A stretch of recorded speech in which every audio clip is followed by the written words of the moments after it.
Hello दोस्तों, मैं doctor Sanju और आज के हमारे इस वीडियो में मैं आपको बताने वाली हूँ कि अगर प्रेगनेंसी के दौरान डॉक्टर आपको बताते हैं कि आपके बच्चे के चारों तरफ का पानी कम हो रहा है, तो ऐसे में इस पानी को बढ़ाने के लिए आप क्या कर सकती हैं। क्योंकि कई बार देखिए महिलाएं अपना अल्ट्रासाउंड कराती हैं और अल्ट्रासाउंड में डॉक्टर बताते हैं कि बच्चे के चारों तरफ का जो पानी है, जिसको कि हम एमनियोटिक फ्लूइड बोलते हैं, वो कम हो रहा है।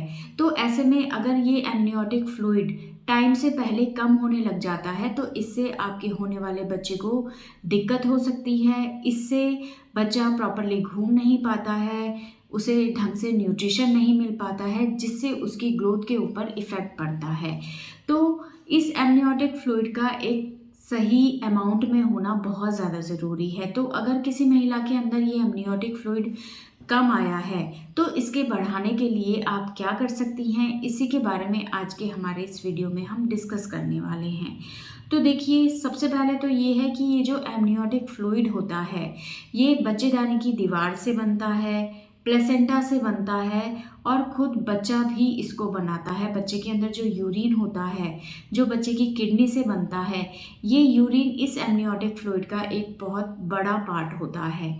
तो इस एमनियोटिक फ्लूइड को बनाने में बहुत सारी चीज़ें रिस्पॉन्सिबल होती है और ये जो एमनियोटिक फ्लूइड बनता है ये ज़्यादातर हमारी बॉडी खुद बनाती है। किसी चीज़ को खाने से या कुछ दवाइयों को लेने से इसकी मात्रा को हम बहुत ज़्यादा बढ़ा नहीं सकते हैं। लेकिन इसके कम होने के पीछे एक बहुत बड़ा कारण देखा गया है महिलाओं के अंदर डिहाइड्रेशन का होना। अगर महिलाओं के शरीर में डिहाइड्रेशन है यानी कि पानी की कमी है, किसी तरह की कोई न्यूट्रिशनल डेफिशिएंसी है, तो उसका एक बहुत बड़ा इफेक्ट पड़ता है कि महिलाओं के अंदर ये जो एमनियोटिक फ्लूइड होता है इसके अंदर कमी आने लगती है। तो हम बहुत ज़्यादा चीज़ें तो इसको बढ़ाने में नहीं कर सकते हैं, ना ही किसी मेडिसिन से ये बनता है। लेकिन हम अपने खाने के ऊपर ध्यान देके, अपनी डाइट के ऊपर ध्यान देके इसको बढ़ाने की हम कोशिश कर सकते हैं, जिससे इसकी जो मात्रा कम हो रही है उसको रोका जा सके और ये एमनियोटिक फ्लूइड थोड़ा सा बढ़ जाए, इसके लिए हम कोशिश करते हैं। तो इसके लिए सबसे पहले हमें अपने खाने पीने के ऊपर ध्यान देना है। जैसे कि मैंने अभी बताया कि इसका एक बहुत बड़ा कारण होता है डिहाइड्रेशन। तो किसी भी तरह से हमें अपने शरीर में डिहाइड्रेशन वाली कंडीशन बनने नहीं देना है। इसके लिए महिलाओं को प्रॉपर क्वांटिटी में पानी लेना है। पानी आप अच्छी मात्रा में पिए, आप लिक्विड चीज़ें ज़्यादा से ज़्यादा लें, आप जूसेस ले सकते हैं, आप नारियल पानी ले सकते हैं।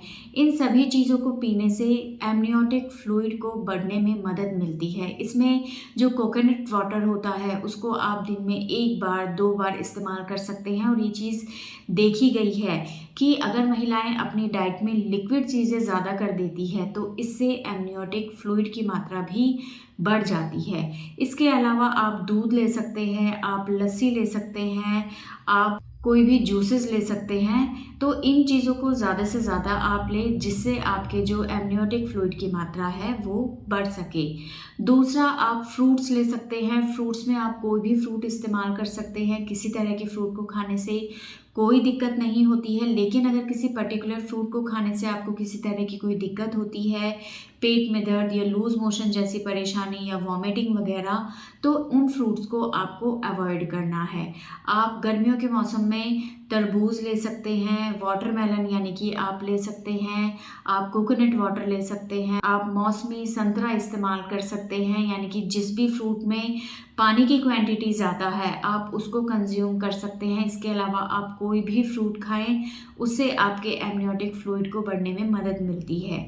इसके अलावा आप हरी सब्जियां ज़्यादा से ज़्यादा खाएं। हरी सब्जियां ज़्यादा खाने से भी आपके अंदर अगर किसी तरह की कोई विटामिन मिनरल डेफिशिएंसी है तो वो दूर होगी और ये भी आपके अंदर डिहाइड्रेशन को दूर करने में काफ़ी ज़्यादा हेल्प कर सकता है। आप सलाद में खीरे, टमाटर, ककड़ी या जो भी चीज़ अवेलेबल है आप उनको ले सकते हैं। तो इन चीज़ों को अगर आप ज़्यादा क्वांटिटी में कंज्यूम करते हैं तो इससे आपका जो एमनियोटिक फ्लूइड है उसको बढ़ने में काफ़ी ज़्यादा मदद मिलती है। इसके अलावा डॉक्टर आपको कुछ मेडिसिन भी दे सकते हैं, जैसे कि वो L-आर्जिनिन के सैशे आपको देते हैं, जिसको आपको 1 गिलास पानी में घोल के पीना होता है दिन में 1 बार। इनको पीने से भी काफ़ी हद तक आपका जो एमनियोटिक फ्लूइड है वो बढ़ सकता है। तो जितनी कोशिश है अपने खाने में आप लिक्विड चीज़ें ज़्यादा से ज़्यादा लें, आप फ्रूट्स लें, हरी सब्जियां ज़्यादा से ज़्यादा लें, और डॉक्टर अगर आपको किसी तरह की कोई मेडिसिन देते हैं